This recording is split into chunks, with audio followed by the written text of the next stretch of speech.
Bonsoir à tous. Donc je m'appelle Julien Morin pour ceux qui me connaissent pas. Je suis kiné libéral. J'ai fait 4 ans d'assistanat à Saint-Benoît, où je suis spécialisé mains-poignets. Là, c'est la fin parce que je rentre en métropole normalement en septembre. Mais du coup, j'ai créé un organisme de formation qui s'appelle donc yotera, où je propose des formations qui sont tout sauf de la rééducation. Donc typiquement, je propose, des formations pour apprendre à créer son site internet ou apprendre à automatiser sa veille scientifique. Et là, je vais sortir une formation sur, pour aider les jeunes diplômés à se lancer dans le libéral. Et du coup, Laetitia m'a demandé aujourd'hui de venir présenter et donc je vais présenter, quelque chose sur l'intelligence artificielle, en tout cas dans la pratique kiné. Donc ça tombe bien parce que c'est vraiment quelque chose que j'utilise au quotidien, surtout avec yotera. Du coup, pour, les questions et réponses, juste pour la partie, on va dire, technique, j'ai prévu, de répondre aux questions à la fin, si vous en avez. Aussi, ce qu'il faut savoir, c'est que toutes les infos qui seront dans cette, présentation, vous pourrez les télécharger à la fin de la présentation via un QR code, parce qu'il y aura plein de liens et il y aura plein de données que, vous pourrez pas forcément prendre tout de suite. Voilà. Donc déjà, avant de parler d'IA, je voulais faire la différence entre 2 types d'IA parce qu'il y a un petit amalgame.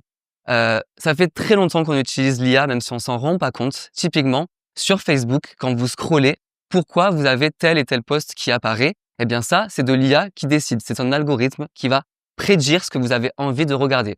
Typiquement sur Spotify, quand vous écoutez sur les applications de streaming musical, quand vous écoutez une musique, pourquoi c'est telle et telle musique que vous allez écouter? C'est l'IA qui va vous dire ça. Et ce qui est récent, c'est l'IA générative, donc c'est ChatGPT qu'on connaît tous, je pense. Est-ce que quelqu'un ne connaît pas ChatGPT? OK. Donc moi j'ai pas besoin d'expliquer, mais donc c'est une IA générative et qu'est-ce que c'est une IA générative? C'est en fait, on va demander, quelque chose de précis à l'IA et l'IA va créer quelque chose. La différence avec l'IA prédictive, c'est que l'IA générative, elle crée des choses. Elle crée des images, elle crée du texte. Et aussi, chose importante à comprendre pour la suite, c'est que ce qu'on va demander à l'IA, moi j'appelle ça le prompt. Donc le prompt, c'est en fait la demande qu'on fait à l'IA. Ça s'appelle un prompt et vous allez comprendre pourquoi c'est important de comprendre la différence. Donc voici les IA les plus connues. Moi typiquement, j'utilise uniquement ChatGPT. Ça m'arrive d'utiliser Copilot. Donc ChatGPT, c'est pour mettre dans le contexte, ça a été créé en Californie bien sûr. Et ce qu'il faut savoir, c'est que c'est une organisation à but non lucratif, en tout cas pour le moment. Et voilà. Et il y a aussi une française qui s'appelle donc Mistral. Il y a aussi une autre qui est très connue qui s'appelle Perplexity et il y a Copilot. Donc vous voyez, vous pouvez utiliser un petit peu l'IA que vous préférez en sachant que de manière générale, toutes les IA qui sont ici, elles utilisent de manière générale le modèle créé par ChatGPT. Donc c'est vraiment ChatGPT qui a lancé ce modèle d'IA générative. Toutes, elles ont un modèle qui est gratuit. Alors certaines, elles ont des modèles gratuits qui sont illimités, mais la plupart sont bien sûr payantes. Mais ce qu'il faut savoir, c'est que toutes ont un quota de réponses gratuites. Pourquoi je dis ça? C'est parce que je veux vous montrer quelque chose que vous puissiez utiliser. Donc ce que je vais vous montrer, vous pourrez l'utiliser parce que vous avez un quota gratuit par jour avec n'importe quelle IA ici. Du coup, je voulais savoir qui utilise l'IA dans son quotidien. Vous pouvez lever la main. Oh, waouh, ok, très bien. Et qui l'utilise pour sa pratique de kiné? OK, un petit peu moins. OK, ça marche. Oui, pour l'administratif, pour chercher. OK, pour la recherche alors. Donc là, le but, c'est quoi? C'est de vous montrer 5 façons d'utiliser l'IA dans notre quotidien de kiné. En fait, quand j'ai commencé à réfléchir sur cette présentation, je me suis dit: «Bah oui, je pourrais parler de comment l'IA va changer, la santé, quelles sont les perspectives, qu'est-ce qui se fait dans les autres pays?» mais non, moi je préfère vraiment rester concret, faire du pratico-pratique et c'est vraiment ce que j'aime faire avec yotera, c'est faire des choses que vous pouvez utiliser dès demain. Donc, heu petit disclaimer, pour moi l'IA, comment je vois l'IA, mais je pense que vous l'utilisez donc vous vous en rendez compte, c'est vraiment un assistant. Il va pas remplacer votre cerveau. Par contre, il va permettre d'aller plus vite sur des tâches, dont on ne veut pas forcément, développer, de compétences là-dedans. Donc pour toutes ces tâches, on n'a pas besoin d'avoir des grosses compétences dessus. Je trouve que c'est un super assistant, mais bien sûr qu'il faudra toujours vérifier ce que l'IA dit parce que Dieu sait que l'IA fait des erreurs. Numéro 1, comment utiliser l'IA dans notre pratique kiné? Trouver et lire des articles scientifiques. S'il y a une chose où je trouve que l'IA est très performante, c'est sur le premier point, c'est-à-dire les équations de recherche. Je pense que vous connaissez tous ce que c'est. C'est quoi? C'est des mots-clés pour trouver les articles qu'on veut, les articles scientifiques qu'on veut. Et ça, je trouve que les IA, je pense qu'elles ont accès à beaucoup plus de données et beaucoup plus de mots-clés que nous. Et donc, avec la pratique, je trouve que vraiment les IA, elles sont plus performantes pour de bonnes et de pertinentes équations de recherche. Bien sûr, elles peuvent résumer des articles, bien sûr, elles peuvent traduire, bien sûr, elles peuvent analyser les articles. Et donc, je vous fais un petit exemple, j'espère que ça marche. Oui, du coup, ça c'est ChatGPT, je pense que vous connaissez tous. Donc là, mon prompt, donc ma demande qui est en bas, je lui ai demandé, donc je lui ai dit que c'était un expert des articles scientifiques kiné. Et comme exemple, je lui ai dit de me donner l'équation de recherche de PubMed. Donc PubMed, un des moteurs de recherche d'articles scientifiques. Et donc, je lui ai demandé quelles sont les meilleures techniques de rééducation pour l'épaule gelée, c'est vraiment au pif, datant de moins de 10 ans. Et donc, vous voyez, ils sont capables de nous donner vraiment une équation de recherche très précise. Truc pratique, c'est que facilement, on peut copier-coller cette équation de recherche juste en haut à droite. Tada, PubMed apparaît. Et là, je fais copier-coller et je cherche directement. Et vous voyez, il m'a trouvé 135 résultats. Donc, pour ceux qui font déjà qui cherchent un petit peu des trucs scientifiques, 135, c'est pas mal parce que c'est pas beaucoup. Et quand il y a trop d'articles, ça veut dire que c'est trop large. Là, 135, c'est correct. Donc, j'ai pris un article qui est en libre accès, j'ai copié son PDF et je l'ai mis sur ChatGPT. ChatGPT est capable de lire les PDF et plein d'autres choses, on le verra après. Là, je lui demande de résumer cet article. Bon, on est d'accord que je pourrais moi-même lire le résumé de l'article, mais c'est vraiment un exemple. Typiquement, c'est si vous avez vraiment pas le temps, ou typiquement, c'est si vous êtes mal à l'aise, pas à l'aise, je veux dire, avec l'anglais. Et donc voilà, ChatGPT me résume cet article en vraiment quelques secondes. Voilà. Après, vous verrez qu'après, je lui demande par exemple de traduire. Là, je vais lui demander de traduire la discussion et la conclusion qui est le plus intéressant des articles scientifiques. Mais vraiment, enfin voilà, il faut jouer de sa créativité par rapport à ça. Et justement, pour préciser sur l'équation de recherche, vous pouvez aller encore plus loin et vous pouvez lui demander quel type d'études vous voulez. Si vous voulez que des méta-analyses, que des cas cliniques, des choses comme ça, vous pouvez lui demander. Les dates, bah ça, vous l'avez vu, je lui ai demandé datant de moins de 10 ans. La langue, vous pouvez lui demander que des articles en français, même s'il y en a presque pas. Vous pouvez lui demander d'exclure, par exemple, si vous voulez pas que ça parle de thérapie manuelle ou j'en sais rien, vous pouvez lui demander d'exclure cette technique ou même le type de patient. Vous pouvez lui dire, je veux que des articles sur les adultes. Donc ça vraiment, et ça c'est hyper rapide parce que vous avez juste à lui demander ça. Qu'est-ce qu'on pourrait aussi demander à ChatGPT concernant les articles scientifiques? C'est vraiment des idées. Par exemple, vous pouvez lui dire quelles sont les limites méthodologiques de cet article. Bon, ça je l'ai pas testé, c'est vraiment des idées que j'ai. Vous pouvez lui demander la pertinence clinique de l'article. Un truc assez fun, vous pouvez lui demander de créer un QCM s'il y en a qui donnent des cours. Vous pouvez leur demander à Chat de créer un QCM ou des quiz, des choses comme ça. Vous pouvez lui demander comment sont appliquées les techniques, comment les appliquer dans mon cabinet, ou tout simplement, encore plus pratique, rédiger un protocole. Truc chiant à faire. Ok, deuxième façon d'utiliser l'IA dans sa pratique de kiné, c'est bien sûr pour créer des bilans, créer des fiches de synthèse de ce bilan, et voire créer un courrier au médecin. Petit disclaimer, bien sûr, évitez, ou enfin en tout cas ne jamais écrire l'identification du patient ni du kiné, bon ça on s'en doute.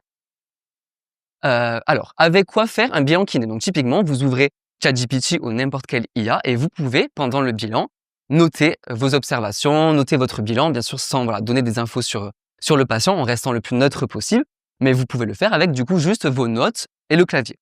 Autre chose, c'est que ChatGPT, il est capable de lire plein de fichiers différents. Typiquement, si vous écrivez votre bilan, je sais pas, sur un logiciel, vous pouvez faire une capture d'écran de ce logiciel et le mettre sur Chat. Il lit les images, il lit les photos, les PDF, les Word, les Excel et même les audios. Si vous voulez faire un bilan en juste posant votre téléphone, il y a pas mal de kinés qui font ça maintenant, juste ils posent leur téléphone sur la table, ils demandent bien sûr l'accord au patient et ils enregistrent avec leur dictaphone l'entièreté du bilan et ensuite ils demandent à ChatGPT, bien sûr en coupant, en gros ils enregistrent après les informations sensibles du début des bilans. Et ensuite ils demandent à ChatGPT d'écrire un bilan grâce à ça. Vous pouvez faire ça sur votre téléphone et sur votre ordinateur. Je l'ai déjà fait, ça marche très très bien. Moi, typiquement, je vais prendre cet exemple-là. Il y a un jour, bon, moi, mes bilans, je les écris sur mon ordinateur. Vous avez vu que je suis un peu geek. Il y a un jour, j'avais plus d'ordi, plus de chargeur. Je me suis dit, le papier, qu'est-ce que c'est que ça? Et donc, j'ai écrit sur des papiers mon bilan, voilà. Et je me suis dit, tiens, bon exemple pour utiliser Chat en lui donnant ces photos vraiment de manuscrits. Et donc, c'est ce que j'ai fait en visuel ici. Je lui ai mis mes images. Et donc, ce que j'ai fait, c'est que bien sûr, au préalable, j'avais déjà un prompt, j'avais déjà ma demande qui lui disait exactement comment je voulais que ce bilan soit fait. Ça, c'est un truc qui prend peut-être du temps au début à écrire son propre prompt, mais une fois que vous l'avez, c'est réutilisable à l'infini. Ok. Ce qu'il faut aussi savoir et ce qui est important de comprendre avec les IA, c'est que pour le prompt, donc là, vous voyez, il est en train d'écrire, faire mon bilan grâce à la photo. Mais ce qu'il faut comprendre, c'est qu'il faut être le plus précis possible quand vous parlez à un IA. Ok. Il faut être le plus descriptif possible parce que les IA, ce qu'elles veulent, c'est que vous soyez content. Donc il y a des fois, elles vont pas savoir quoi répondre et elles vont inventer.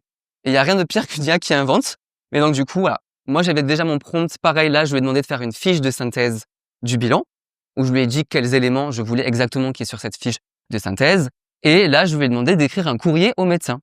Donc, exemple de courrier au médecin que vous pouvez faire, c'est un courrier juste pour dire quel diagnostic vous avez établi, si vous avez un drapeau rouge que vous voulez référer, si vous avez besoin d'un examen complémentaire, vous pouvez dire à l'IA de lui demander ça. Ou vous pouvez, j'ai plus le dernier exemple, si voilà faire un état des lieux qui s'est passé pendant la rééducation, un bilan final. J'espère que je parle pas trop vite. Troisième manière du coup d'utiliser l'IA quand on est kiné. Reformuler, en tout cas formuler un message avec plus de tact. Je pense que ça nous est tous arrivé d'envoyer des messages un peu à chaud ou voilà, un patient nous a fait un lapin, tu as envie de lui répondre et tu es un peu énervé. Là, avant d'aller trop loin, on peut demander à Chat on lui copie-colle du coup le message et on peut lui demander de reformuler ce message avec plus de tact en restant plus professionnel. C'est possible. Moi, je le fais aussi, par exemple, j'ai eu un cas où une patiente, en tout cas, la femme d'un patient était un peu relou, il fallait vraiment que je lui explique les choses et tout, j'avais vraiment pas le temps. Et donc là, qu'est-ce que j'ai fait? J'ai demandé à Chat je lui ai donné bien sûr le cœur du message et je lui ai juste demandé de formuler, d'expliquer, de vulgariser ce que j'étais en train de dire. Donc vraiment, gain de temps énorme. Est-ce que certains d'entre vous ont un site kiné où ils parlent de leur activité de kiné? Ok, très bien, une personne. 2? Oui! C'est pas mal. 3, ok, nickel. Et donc, typiquement, moi, avec Yotera, je parle beaucoup d'actualité aussi sur mon site, je fais des articles de conseils et tout, et je l'utilise beaucoup. Même si vous n'avez pas de site, peut-être qu'un jour, vous allez en lancer un. Alors, vous allez me dire, à quoi ça sert d'avoir un site kiné? Ça peut être si vous voulez vous lancer dans une spécificité d'exercice, ça peut être si vous voulez faire du HN, ça peut être pour juste faire des articles pour vos patients. Vous allez leur dire, j'ai des articles sur mon site, va les lire si tu veux apprendre plus de choses sur ta pathologie, ou alors écrire pour d'autres kinés. Et donc, typiquement, l'IA, pour le coup, elle est très performante pour gagner du temps. C'est une aide pour trouver le titre de l'article. C'est une aide pour faire le premier jet de l'article. Comme je l'ai dit, c'est un assistant, l'IA. Elle peut permettre aussi de vulgariser, de corriger les fautes d'orthographe. Et Dieu sait que j'en fais aussi. Et elle peut permettre d'optimiser le SEO de votre article. Ça veut dire quoi? Pour faire simple, c'est juste pour que l'article, il ait des mots-clés et qu'il soit mieux référencé sur Google. J'espère que je ne vous ai pas perdu. Typiquement, je vous montre un petit exemple, justement pour ceux qui font des articles. Là, je voulais faire un article sur l'épaule gelée, toujours pareil, et la kiné. Donc, pour trouver un titre, j'ai juste marqué ça sur un moteur de recherche et j'ai vraiment copié-collé toute la page avec tous les articles qui sont du coup très bien référencés. Et l'IA, alors bien sûr, j'avais déjà un prompt prévu. Et d'ailleurs, ce prompt, je pourrais vous le donner si vous voulez. Mais en tout cas, l'IA, elle va quoi? Elle va juste, en fonction, si vous voulez, des articles qui sont le mieux classés, elle va me proposer 5 titres d'articles et j'ai juste à choisir quel titre d'article je veux choisir et ça prend vraiment 5 secondes. Donc là, j'ai pris épaule gelée, quel exercice efficace en kiné. Et du coup, maintenant, je vais lui demander d'écrire un article à partir de ce titre. Bien sûr, j'ai déjà mon prompt à moi parce que moi, j'ai fait des formations sur ça et donc j'ai quand même mon prompt qui est élaboré par rapport à ça pour que l'article soit pertinent, que l'article soit bien fait. Parce que des fois, l'IA, il fait un peu n'importe quoi. Donc là, je lui ai dit, par exemple, d'écrire un article SEO avec mes recommandations que je lui ai déjà données au préalable. Et donc, l'IA va vraiment, il enregistre, oui, et il va vraiment, donc voilà, là, il va me demander les axes, mais bon, ça, c'est peu importe, je vais passer vite. Et je lui dis que je veux des solutions dans l'article. Et voilà, du coup, là, il est en train de m'écrire l'article. Bon, voilà, je vais pas aller jusqu'au bout, mais vous avez compris. Ok, 5e façon d'utiliser l'IA quand on est kiné. Typiquement, bon, il y a des profs en école là qui donnent des cours. Ok, il n'y a pas de prof. Bon, c'est pas grave. Même si vous donnez pas des cours, ça peut vous aider. Typiquement, des fois, on veut il faut, je pense, apprendre, faire comprendre en tout cas aux patients les pathologies qu'ils ont, donc leur faire de l'éducation thérapeutique. On en fait. Des fois, c'est compliqué de faire comprendre aux patients des choses. Des fois, on gribouille sur un brouillon et ça rend pas très bien. Il y a une IA qui permet de transformer du texte en schéma et ça s'appelle Napkin et encore une fois, elle a, vous pouvez l'utiliser gratuitement, OK? Bien sûr, c'est limité, mais c'est OK. Donc là, je prends un article que j'ai sorti il y a pas longtemps sur l'arrêt des TLA en 2025 et donc je copie-colle, vraiment, le cœur de l'article, OK? Ce qui est le plus important et je lui mets, comme vous voyez là, c'est Napkin, je lui mets dessus, je clique sur le petit éclair et là, vraiment, en 5 secondes, il va utiliser vraiment les infos clés et il va me créer des schémas. Et ça prend vraiment 3 secondes. Ce qui est trop bien avec Napkin, c'est qu'il vous donne vous voyez, il donne plein de schémas différents. Donc typiquement, ça, moi, je le fais pas encore, je l'utilise que pour Yotera, mais je me vois bien, plus tard l'utiliser pour mes patients pour, voilà, leur expliquer peut-être des protocoles de rééducation J1, J0, J2 ou alors, leur faire comprendre une pathologie. Et donc là, vous voyez, j'ai choisi ce schéma et j'ai juste à le copier-coller ou à l'enregistrer et je vais juste l'intégrer. Je l'ai copié et je vais simplement l'intégrer dans mon article. Donc ça m'a pris vraiment pas beaucoup de temps. Voilà, pour ces 5 façons, d'utiliser l'IA. En tout cas, merci d'être là et du coup, ce QR code, il vous permet de télécharger les prompts, d'avoir les liens des IA et voilà.